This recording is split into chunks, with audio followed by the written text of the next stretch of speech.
Are you struggling to come up with original content week in and week out? Start a podcast. Interview your ideal clients, let them talk about what they care about most, and never run out of content ideas again. Learn more at sweetfishmedia.com.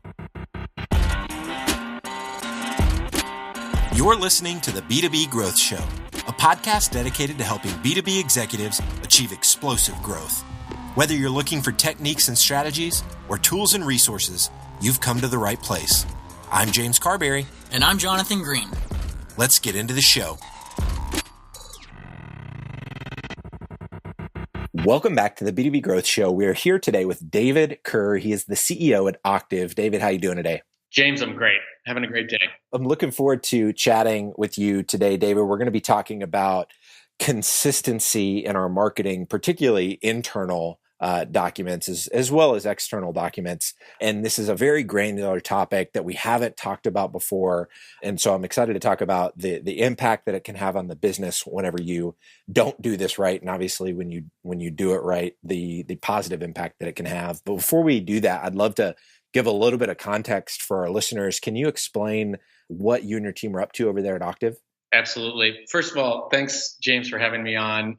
Appreciate the B2B Growth podcast. I've listened to several of your episodes, and I'm always impressed by the folks you have on and the types of things you share. Thanks.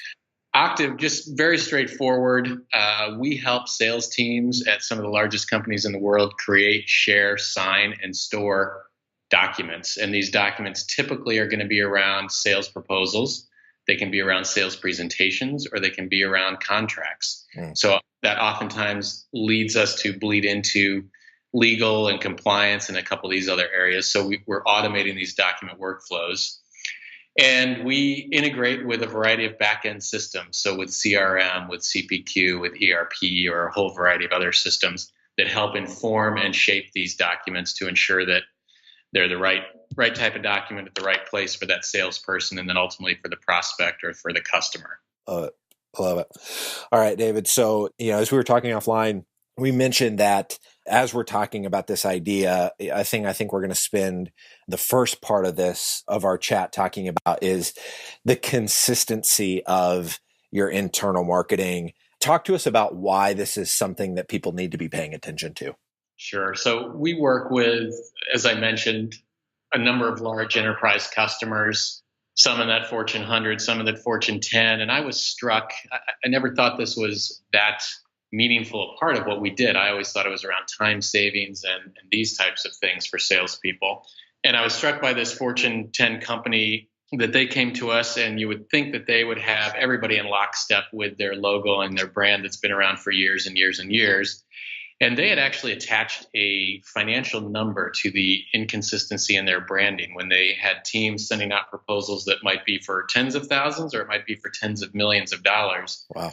And across the globe, they had inconsistency on how they branded their proposals, their contracts, and their documents. And they had put a number on it that ran into the millions. Wow. In terms of how that impacted their brand and how people perceive it. So when you think about the large notable brands, whether it be Amazon or Netflix or Coca-Cola, you think about how well those companies protect those brands. And so it was really shocking to me to hear that this number on these simple proposals really impacted their brand and the value of their brand in their eyes. And so obviously Octiv being a solution that can help you ensure that you're staying consistent with those pieces of collateral. Are there other pieces of advice that you would have that could help people make sure that they keep that stuff consistent? Well, yeah. And again, I was mentioning some of the top brands that we think of in the world, and you think about some of the most notable ones now, the Amazons, the Ubers, and others. I mean, everything from when you walk in their office door to the logo on the iPhone or on your Google phone or whatever it might be, they're very intent on keeping that branding consistent. And the whole reason is because there's a look, a feel, there's a culture to it, and so forth. And so, again, Octiv is focused on the sales side of things, but we quickly recognize with our type of solution how supporting that brand and helping support that brand consistency just goes along with that entire flow of the experience. So as a prospect or as an end customer, you feel like from the first time you've been contacted by the company to the time they close the business, to the time you're onboarded, and then you begin to use their solution, that brand is consistent the entire way along because you associate some type of reputation with that brand. I love it. All right. And so in talking about, when we were talking about this offline, David, you had mentioned a lot of time with the amount of dollars that are spent on marketing collateral, you found that a lot of that collateral gets largely unused. Sales teams just get comfortable using collateral that they've, been accustomed to sending.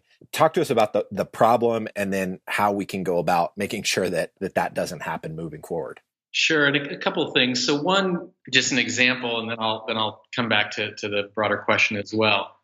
I was on the leadership team at Angie's List for a number of years or for a period of time and had a lot of salespeople, and the salespeople were responsible for a more transactional type of sale. And so they're selling to service providers. They're selling to plumbers and electricians and painters and folks like that.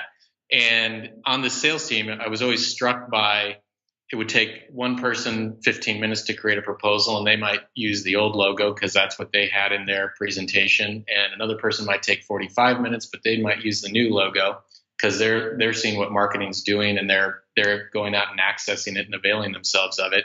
And so I was always struck by the inconsistency of that brand. And for a company that really promoted its brand well, we wanted to get it, all the way through the sales team from that perspective. But the other thing that it gave me insight into was how much time, effort, energy, money, and resources marketing teams go to create first call decks, to create collateral materials, to create case studies, and to make sure that they're all branded appropriately.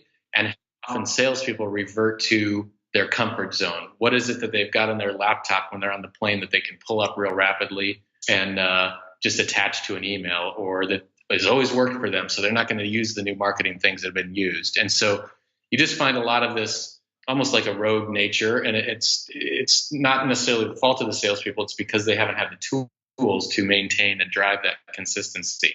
Got it. And so obviously having those tools in place is going to mitigate, that issue from happening. Can you talk to us about a little bit granular into, how a tool like Octiv actually helps solve that problem?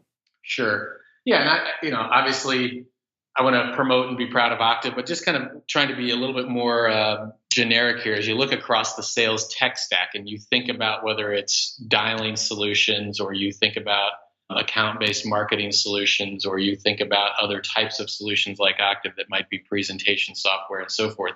A lot of it is built around driving that consistency in messaging and carrying that brand through. And so what we would encourage sales operations people to do, sales leaders to do, and marketing leaders to do. Obviously, there's always discourse around the alignment between sales and marketing, that they're never totally synced in alignment.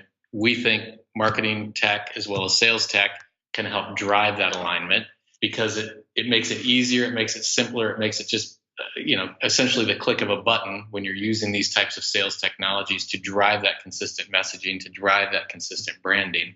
But you've got to make sure that you're driving adoption and you're getting buy-in and alignment across both that sales and that marketing team. I'm happy, if you want to do a follow-up there, but I'm happy to get a little more granular in terms of how this works as well, if that's helpful. Yeah, I would love that. Sure. So most companies now, mission-critical software for them is going to be CRM. We're seeing more and more mission-critical software being configure price quoting software or even a content management type of solution.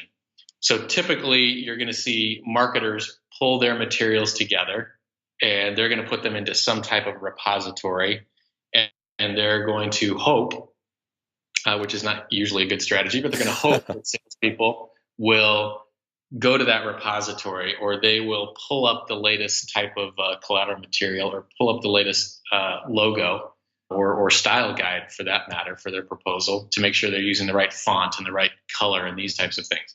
Octiv, as well as competitors and other similar types of solutions, what they will do is they will integrate with Salesforce. They'll integrate with Dynamics or whatever CRM you might have, and it allows marketing to have an impact on what templates are used. So what logos are going to come up, what background might be on that proposal, what font, what color, all those kinds of things that you're matching that entire style guide. Again, seems simple, but having that consistent that consistent flow and that consistency makes a huge impact in terms of that buying experience.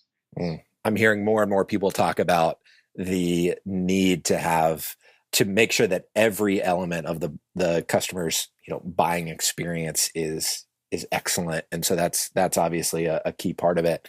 This last point that I want to talk to you about, David, is you had mentioned offline this idea of having a feedback loop in place to make sure that to kind of reiterate all the things we've just talked about, that there's not being a lot of collateral created that's going unused, that things are consistent across the board. Can you talk to us about what that feedback loop can look like to ensure that this stuff is happening? So one of the most impactful ones to Octiv a few years ago was actually an investor that came to us. We were looking to raise some money as a venture-backed technology company, and you go out and you talk to a number of these different companies and you make your pitch and so forth. Well, in the middle of doing that, a well-known venture fund from LA contacted us and said, we've got 3 or 4 other portfolio companies that just keep raving about that they've been on the receiving end of these documents that are simple to use, they're clean, they've got the branding of the people selling to them on it, and it turns out they were Octiv documents that their portfolio companies were signing deals with other companies that were selling to them. And it was having that consistency in terms of stylistically how the solution worked, the seamless nature of it that caught the eye of this investor, which then they subsequently invested in us. So that's at a very kind of high level. But in terms of that overall feedback loop, there's all kinds of signals that can occur with this type of solution. So when we have salespeople send a sales proposal out, we know immediately when the prospect has opened that, what they've looked at. Did they spend time on the video portion of the proposal, on the use cases or case studies? Did they go right to pricing? And then you get notifications the entire way along on that feedback loop. That not only helps the salesperson know when to engage. Did they forward the document on to compliance or to legal or to finance? So it gives the salesperson a number of notifications. But then also when you think about marketing, if they've created all kinds of video content going into a proposal that's never looked at and never viewed and never forwarded on, perhaps it's not the right material to have, but a specific use case gets a lot of attention. So those types of signals can help inform how you put your materials together going forward. That makes a lot of sense. I love the idea of being able to track, hey, if we're spending all these resources putting in videos that aren't being looked at, then we should really look at swapping that out with content that's actually going to be looked at. Makes perfect sense. David, this has been a fantastic conversation. It's been super helpful for me. If there's somebody listening to this, they want to dive deeper on this, or they want to learn more about Octiv, what's the best way for them to go about staying connected with you and also learning more about Octiv? Sure. First of all, it's Octiv, OCTIV.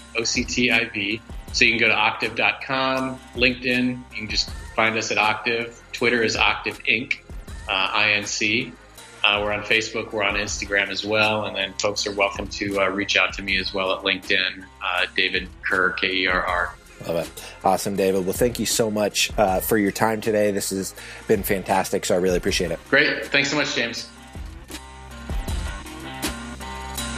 If you're a B2B marketer, we want to feature you on sites like the Huffington Post, Social Media Examiner, and Chief Marketer. Every week, we send out a question related to B2B marketing. We use the responses to those questions to fuel the content we write for really popular websites. So head over to sweetfishmedia.com/questions and sign up today. Thank you so much for listening. Until next time.